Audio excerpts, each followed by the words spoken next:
ఇప్పుడు మనం మాట్లాడబోయేది రాశి ఫలితాలు. జనవరి 2025 రాశి ఫలితాలు మాట్లాడుతున్నాము. దానికన్నా ముందు గ్రహస్థితి గోచారం ఎట్లా ఉందో ఈ నెలలో చూద్దాము. కొత్త సంవత్సరం కూడా అందరూ ప్రేక్షకులందరికీ కూడాను కొత్త సంవత్సరం శుభాకాంక్షలు. Happy new year to everybody. అలాగే మనం చూసాము అంటే జనవరిలో కూడా మనకి మకర సంక్రాంతి అంటే ఏంటంటే మకరానికేమో సంక్రమణం జరుగుతుంది. అంటే సన్ ఏమో మకరానికి వెళ్తారనమాట. అది 14th జనవరి జరుగుతోంది. అలాగే మనం చూసాము అంటే మేజర్ ప్లానెట్స్ జూపిటర్ ఏమో వృషభంలోనే ఉన్నారు, ఆయనేమో రిట్రోగ్రేడ్లో ఉన్నారనమాట. శని ఏమో బెస్ట్ ప్లానెట్ మనం చెప్తూ ఉంటాము.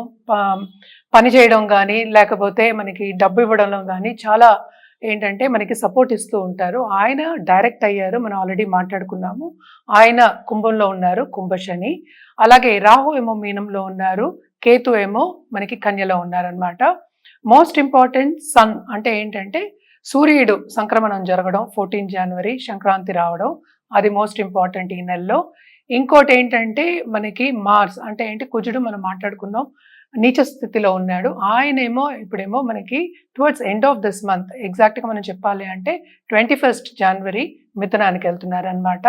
అలాగే ప్రస్తుతం బుధుడేమో మనకి స్కార్పియోలో ఉన్నారంటే వృచ్చికంలో ఉన్నారు. ఆయన ఫస్ట్ వీక్ ఆఫ్ జనవరి ఏమో మనకి ధనుస్కి వెళ్తున్నారు. అలాగే towards end of this month ఏమో మకరానికి వెళ్తున్నారు అనమాట. అలాగే మనం చూసాము అంటే శుక్రుడు జనవరిలో మనకేమో కుంభంలో ఉన్నారు శనితో పాటు. ఆయన towards end of this month 28th జనవరి మీనానికి వెళ్తున్నారనమాట. ఇవన్నీ ఏంటంటే మామూలుగా ఉన్న జనరల్గా ఉన్న గ్రహస్థితులు. అలాగే మార్స్ రిట్రోగ్రేషన్లో ఉండి నీచ స్థితిలో ఉన్నప్పటికీ చాలా మందికి చాలా రాసుల వారికి ప్రాబ్లమ్స్ ఉంటాయి అన్నమాట. ఎస్పెషలీ ఏంటంటే ఇంటర్పర్సనల్ రిలేషన్షిప్, అలాగే ఏంటంటే మనం చేసే పనిలో కూడాను కొంచెం నలతగా ఉండడం అవన్నీ జరుగుతూ ఉంటాయి. సో ఏ రాశుల వారికి ఎట్లా ఉందో చూద్దాం మనం. ఎప్పుడు మనం మొదలెట్టేది మనం మేషరాశితో. నమస్తే. ఎన్నో ఆధ్యాత్మిక కార్యక్రమాలు నిరంతరం ఛానల్లో ప్రసారం అవుతూనే ఉంటాయి. మనందరికీ సుపరిచితురాలు డాక్టర్ ఆర్బి సుధ గారు, ప్రముఖ ఆస్ట్రాలజిస్ట్, లైఫ్ కోచ్. జనవరి మాసానికి సంబంధించి నూతన సంవత్సరం వచ్చేసింది. నూతన సంవత్సరంలో మొదటి నెల జనవరి. ఈ జనవరి మాసం ఏ విధంగా ఉండబోతోంది, ఈ వివిధ రాశుల వారు, ద్వాదశ రాశుల వారు ఏ విధమైన రెమెడీస్ చేసుకోవాలి, అలాగే వాళ్ళ లైఫ్ స్టైల్ ఈ మంత్లో ఏ విధంగా ఉండబోతోంది జనవరి మాసానికి సంబంధించి తెలుసుకునే ప్రయత్నం చేద్దాం. రెమెడీస్ కూడా చెప్తారు, చక్కగా నోట్ చేసుకోండి. దానికన్నా ముందు గ్రహస్థితి ఏ విధంగా ఉంది, వివిధ గ్రహాలు ఏ రకంగా ఉన్నాయి, ఈ విషయాలన్నీ వివరిస్తారు. వాటిని కూడా నోట్ చేసుకోండి. ఇక ద్వాదశ రాశులు మేషరాశి మొదలు మీనరాశి వరకు చెప్పడం జరుగుతుంది. ప్రతి రాశి వారికి మీకు తెలిసిన వారందరికీ కూడా వీటిని షేర్ చేసే ప్రయత్నం చేయండి. నమస్తే. నమస్కారం. మీకు ముందుగా ఆంగ్ల నూతన సంవత్సరాది శుభాకాంక్షలు. తప్పక మీకు కూడా ప్రేక్షకులందరికీ కూడా శుభాకాంక్షలు. ఈ గ్రహస్థితులు ఏ విధంగా ఉన్నాయి ఒకసారి చెప్పండి. తప్పక ఎప్పుడైనా మనం రాశి ఫలితాలు అనుకుంటే మనం గోచారం మాట్లాడుకోవడం అనేది ఆన్మాయితీ. అసలు గోచారం పట్టే మనం చెప్పగలుగుతాము. చంద్రుడు అందరికీ తెలిసిందే, ఒక 2 రోజులు ఒక రాశిలో ఉంటారు. అందరికీ తెలిసిన విషయం 12 రాశులు ఉంటాయి, 9 గ్రహాలు ఉంటాయి. ఈ 9 గ్రహస్థితిని బట్టి ఈ నెలలో ఎలా ఉందో గ్రహస్థితిని బట్టి రాశి ఫలితాలు అనేది చెప్పడం జరుగుతుంది. మోస్ట్ ఇంపార్టెంట్ మనకి జనవరిలో అందరికీ తెలిసిన విషయం ఏంటంటే సంక్రమణం జరుగుతుంది. అంటే ఏంటి, మకరంలోకి సూర్యుడేమో ప్రవేశిస్తాడు. మకర సంక్రాంతి అంటూ ఉంటాం. అది పెద్ద పండగ కూడా మనం చేసుకుంటూ ఉంటాం. అది 14th జనవరి జరుగుతుంది అనమాట. మోస్ట్ ఇంపార్టెంట్ అదే. ఇంకోటి ఏంటంటే మనకి మేజర్ గ్రహాలు జూపిటర్ మనం మేజర్ గ్రహం కింద తీసుకుంటాం. ఎందుకంటే జూపిటర్ ఎక్కడ ఉంటా అంటే గురువు ఎక్కడ ఉంటే అక్కడ అబండెన్స్ అనేది ఎక్కువ ఉంటుంది, ఎక్స్పాండ్ అవుతుంది అంటాం. కానీ ఇక్కడ మోస్ట్ ఇంపార్టెంట్ ఏంటంటే మనకి రిట్రోగ్రేడ్ లో ఉన్నారు, అంటే వక్రించి ఉన్నారు అనమాట, వృషభంలో ఉన్నారు. అలాగే రాహు ఈ నెలంతా మనకి మీనంలో ఉంటారు, కేతు ఏమో మనకి కన్యలో ఉంటారు. అలాగే మనం చూసాము అంటే శని మేజర్ గ్రహం కుంభ శని కుంభంలో ఉన్నారు, ఆయన డైరెక్ట్ అయిపోయారు, అది కూడా మనం మాట్లాడుకున్నాము. సో అది కూడా ఒక మంచి ఇదేమో డైరెక్ట్ అయిన తర్వాత చాలా మట్టుకు మంచి కార్యక్రమాలు జరగడం కానీ, మంచి వాళ్ళు మనకి రావడం కానీ, అంటే టచ్ లోకి రావడం కానీ, ఉన్నత వ్యక్తులతో పరిచయం జరగడం కానీ అది కొన్ని రాశుల వారికి జరుగుతూ ఉంటుంది. అలాగే మనం చూసామంటే శుక్రుడు ఏమో ఇప్పుడు ప్రస్తుతం కుంభంలో ఉన్నారు, towards end of this month మీనానికి వెళ్తున్నారు అనమాట. అలాగే మెర్కురీ బుధుడు అంటే ఏంటి మనకి కమర్షియల్ గ్రహం. సో బుధుడేమో ప్రస్తుతం ఏంటంటే వృశ్చికంలో ఉన్నారు, ఆయన 4th జనవరికి ఏమో మనకి ధనుస్కి వెళ్తున్నారు. అలాగే towards end of this month ఆయనేమో మళ్ళీ ఏంటంటే మకరానికి వెళ్తున్నారు అనమాట. సో కంబషన్ కూడా అవుతోంది. ఎందుకంటే సన్తో పాటు ఉన్నారు కనుక ఆల్మోస్ట్ మిడ్ జనవరికి కంబషన్ అవుతుంది అనమాట.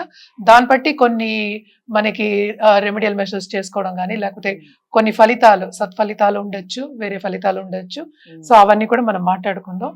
ఇంకోటి మేజర్ గ్రహం మనం మాట్లాడుకోవాల్సింది, ఎప్పటికైనా మనం ఇంటర్పర్సనల్ రిలేషన్షిప్ గురించి మాట్లాడుకోవాల్సింది మనకి కుజుడు. కుజుడు మనకి ఏంటంటే నీచ స్థితిలో ఉన్నాడు, వక్రించి ఉన్నాడు అనమాట. 21 జనవరికి మనకేమో జమునాకి మిథునానికి వెళ్తున్నారు. అంటే నీచ స్థితి అంటే ఎప్పటికైనా మనం చెప్పవలసింది కర్కాటకంలో ఉన్నారు ప్రస్తుతం. ఆయనేమో 21 జనవరికి ఏమో మనకి మిథునానికి వెళ్తున్నారు. ఇవి గ్రహస్థితులు, మనకి అన్ని గ్రహాలు మాట్లాడుకున్నాము మనం. సో దీన్ని బట్టి మనం ఇంకా రాశి ఫలితాలు ఒక్కొక్క రాశికి మాట్లాడుకోవాల్సి వస్తుంది అనమాట. సో ఈ గ్రహాలను చూసిన తర్వాత వివిధ రాశుల వారు, ద్వాదశ రాశుల వారికి ఏ విధంగా ఉండబోతుందో తెలుసుకునే ప్రయత్నం చేద్దాం. ఇక తదుపరి రాశి తులారాశి. తులారాశి వారికి ఏ విధంగా ఉంది జనవరి మాసం 2020 చెప్పండి. తులారాశి వాళ్ళు కూడా మనం మిశ్రమ ఫలితాలే చెప్పుకోవాలి. మనకి 12 కేతు ఉన్నాడు, అలాగే 6th రాహు ఉన్నాడు. సో ఎప్పుడు చెప్పినట్టు ఏంటంటే ఫారిన్ టచ్ ఉన్న వాళ్ళకి బాగుంటుంది. కెరియర్లో ఏంటంటే విస్తరింపు అనేది జరుగుతుంది. అది కూడా సెకండ్ హాఫ్ ఆఫ్ దిస్ మంతే. ఎందుకంటే 12th లార్డ్ మనకి సెకండ్లో, అంటే మెర్కురీ సెకండ్ హౌస్లో ఉన్నాడు. అలాగే ఏంటంటే ఆయన ఈ నెలలోనే కంబస్ట్ కూడా అవుతున్నాడు అనమాట. సో ఎవరన్నా కమర్షియల్గా ఏదైనా అంటే కమర్షియల్గా అంటే బిజినెస్ చేసే వాళ్ళకి అంటే అంత బాగుండదు అని చెప్పుకోవాలన్నమాట. అలాగే ఏంటంటే జూపిటర్ సంచారం 8th జరుగుతోంది. సో కొత్తగా పెళ్ళైన వాళ్ళకి కానీ, లేకపోతే దాంపత్య జీవితం ఇప్పుడే కొత్తగా స్టార్ట్ చేస్తున్నారు అన్న వాళ్ళందరికీ కొన్ని ప్రాబ్లమ్స్ అనేవి తప్పవు అనమాట. అలాగే ఏంటంటే ఇప్పుడే లేకపోతే వెతుకుతున్నారు, లవ్ రిలేషన్షిప్ కావాలి, లేకపోతే పార్ట్నర్ కావాలి వెతికే వాళ్ళకి కూడా కొన్ని అడ్డంగాలు అనేవి తప్పవు. కెరియర్ మాత్రం టు అ సర్టన్ ఎక్స్టెంట్ బాగానే ఉంటుంది. ఎందుకంటే వీళ్ళకి బాధ్యతలు అనేవి ఎక్కువ ఉంటుంది. బాధ్యత నిర్వహిస్తారు, శ్రమ కూడా పడతారు. సో తప్పక వీళ్ళు ఏంటంటే శ్రమ అధికం ఉంది కనుక కొంతవరకు హెల్త్ విషయం చూసుకోవాలి అనేది వెరీ వెరీ ఇంపార్టెంట్. వీళ్ళకి ఏంటంటే మనకి ఖర్చులు కూడా చాలా ఎక్కువ, ఎందుకంటే 6th లార్డ్ 8th పడి. సో ప్రాపర్టీ విషయంలో ఎవరైనా సరే ఇబ్బంది పడుతున్నారు అనుకుంటే కనుక, లేకపోతే రావాలి అనుకున్న వాళ్ళు కొన్ని ఎదురు దెబ్బలు అనేవి తగులుతాయి అనమాట. అంత బాలేదు ఈ నెల ఆ విషయంలో అని చెప్పుకోవాలి. కెరియర్ మాత్రం ఎందుకు బాగుంటుంది అంటున్నానంటే, సెకండ్ లార్డ్ ఏంటంటే మనకి నీచిపడి ఉన్నారు ఇప్పుడు కుజుడు. మనకి తెలిసిన ఒక విషయం, ఆయన ఏంటంటే మనకి 9th 10th సంచారం జరుగుతోంది. సో కొంతవరకు భాగ్యం డెవలప్ అవ్వాలి అన్నప్పుడు second half of this month వీళ్ళకి బాగుంటుంది. అందుకనే శ్రమకి తగిన ఫలితం దొరకాలంటే వాళ్ళకి ఫలితం ఎక్కడ టువర్డ్స్ ఎండ్ ఆఫ్ దిస్ మంతే ఉంటుంది. సో అందుకనే మిశ్రమ ఫలితాలు అని మాట్లాడుకున్నాం మనం. అలాగే ఏంటంటే కొత్తగా పెళ్ళైన వాళ్ళని చెప్పాను కదా, దాంపత్య జీవితం స్టార్ట్ అయిన వాళ్ళకి second half of this month to a certain extent బాగుంటుంది. అలాగే పార్ట్నర్స్ కోసం వెతికే వాళ్ళందరికీ ఎదురు దెబ్బలు అని చెప్పాను, అది కూడా second half of this month కొంతవరకు వెలుగు అనేది కనిపిస్తుంది. దొరుకుతుంది అని నిశ్చయంగా చెప్పలేమన్నమాట. తప్పక వీళ్ళకి కూడా ఏంటంటే ఖర్చు అనేది చాలా విపరీతంగా ఉంది, especially first half of this month. So ఖర్చు ఉంది, రాబడి ఉంది, అలాగే పోబడి కూడా ఉంటుంది. సో బిజినెస్లో ఏంటంటే కొంచెం జాగ్రత్త పడాలి. లోన్స్ ఎక్కువ తీసుకునే ఛాన్సెస్ కనిపిస్తున్నాయి ఈ నెలంతా. సో విస్తరింపు అనేది ఉండాలి అంటే లోన్స్ తీసుకోవాలి, కానీ కూడా కొంచెం స్లోగానే ఉంటుంది గ్రోత్ అని చెప్పుకోవాలన్నమాట. శని మనకి మంచి పొజిషన్లో ఉన్నారు కనుక తప్పక ఏంటంటే శ్రమ అనేది చాలా అధిగమిస్తారు. అలాగే ఏంటంటే ఈ రాశికి అధిపతి కూడా కుంభంలో ఉన్నారు. సో తప్పక ఏంటంటే రెండు కలయిక ఉంది కనుక అన్ని రంగాల్లోనూ, అంటే ఏంటంటే అటు హెల్త్, అటు ఇంటర్పర్సనల్ రిలేషన్షిప్, అటు డబ్బు విషయంలో, సేవింగ్ విషయంలో అండ్ కెరియర్ పరంగా కూడాను శ్రమ అనేది విపరీతంగా కనిపిస్తోంది. అలసట అనేది చాలా ఎక్కువ కనిపిస్తోంది. అండ్ ఆల్సో ఏంటంటే మనకి అందరితోనూ కొంచెం జాగ్రత్తగా మాట్లాడడం, మసులుకోవడం అనేది, అంటే ఫిలాసఫికల్ నేచర్ ఉంటుంది కానీ అది డెవలప్ అవ్వాలి అంటే ఏదో ఒక దెబ్బ తగిలితే కానీ అది డెవలప్ అవ్వదు కనుక. సో తప్పక ఏంటంటే వీళ్ళు కొంచెం జాగ్రత్తగా ఉండడం, ఎస్పెషలీ అందరితో మసులుకోవడం అనేది వెరీ ఇంపార్టెంట్. 12th కేతు ఉన్నాడు కనుక విపరీతమైన ఖర్చు, అది ఆల్రెడీ ముందు నేను ఇండికేట్ చేసి ఉన్నాను. ఏదైనా వ్యక్తిగత జాతకం మీద ఆధారపడి ఉంది. అలాగే వీళ్ళకి ఏంటంటే కొత్త సబ్జెక్ట్స్ చదువుకోవాలి, నేర్చుకోవాలి అనే ఒక ఇంట్రెస్ట్ అనేది ఉంటుంది. వీళ్ళ ఎప్పుడు మనం చెప్పుకుంటూ ఉంటాం, ఫైన్ సెన్స్ ఆఫ్ బ్యాలెన్స్ అనేది ఉంటుంది వీళ్ళకి. కానీ 8th జూపిటర్ వచ్చాడు కనుక 8th వీళ్ళకి తప్పక ఖర్చు అధికం, శ్రమ అధికం. ఏదైనా శ్రమ పడవలసిందే, Right. శ్రమకి తగిన ఫలితం అనేది ఎక్స్పెక్ట్ చేయొద్దు అన్న. Okay. సో తప్పక వీళ్ళు రెమెడియల్ మెషర్స్ అనేవి చేయవలసిందే. వీళ్ళు వీళ్ళు ఎప్పటికైనా సరే లక్ష్మీ గణపతి పూజ చేయడం కానీ, హోమాలు చేయడం. హోమాలు అనేది ఏంటంటే మనం ఎప్పుడైనా వ్యక్తిగత జాతకం చూసినప్పుడు ఎక్కువ చెప్తూ ఉంటాం. వీళ్ళకి ఎస్పెషల్గా ఎందుకు చెప్తున్నా అంటే కొంచెం గట్టిగా చేయాలి. గట్టిగా చేయాలి అంటే నిత్యం పూజ చేసుకోవడం అనేది చాలా మంచిది. అలాగే ఏంటంటే ఫ్రైడే గోవుకి ఆహారం పెట్టడం మంచిదన్నమాట. లేని పక్షాన్ని మనం ఇంటికి పిలిచి ముత్తైదులకి ఒక ముగ్గురికైనా భోజనం పెట్టి మన చేత్తో వండి పెట్టడం అనేది చాలా మంచిదన్నమాట. Right. అలాగే పూజలు పునస్కారాలు కంటిన్యూస్ గా చేయడం మంచిదే, కానీ టైం సహకరించాలి కదా. Okay. సో అందుకోసం మనం చిన్నగా చెప్తున్నాం. సో తప్పక ఏంటంటే ఇవి చేసుకున్నప్పుడు పాజిటివిటీ అనేది ఇంకా పెరుగుతుంది.